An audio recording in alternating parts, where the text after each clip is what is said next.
I'm very glad to be able to take part in this celebration in St. Louis on Human Rights Day.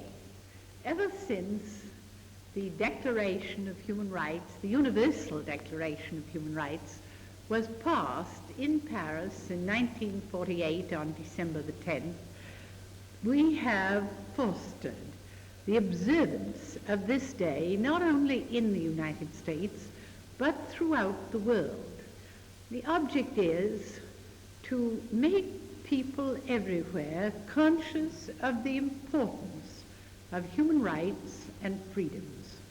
The reason for that is that these are spoken of and emphasized in the Charter of the United Nations, and the Declaration was written to elaborate the rights already mentioned in the Charter, and to emphasize also for all of us the fact that the building of human rights would be one of the foundation stones on which we would build in the world an atmosphere in which peace could grow.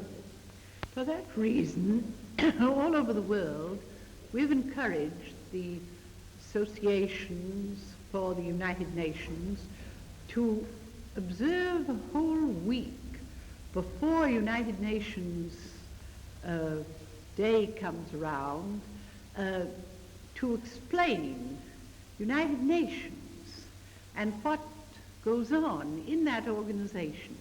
And when we come to the celebration for human rights, we try to particularly have people study the Declaration so that they will really understand what were considered to be the most essential rights for all people to have throughout the world. They fall into different groups, and one reason that we are now considering the writing of a covenant or covenants is because we feel that these rights should sometime be actually written into the laws of countries throughout the world. And that can be done by the adoption of covenants and the changing of laws to meet whatever a country has accepted in a covenant which will be written in treaty form.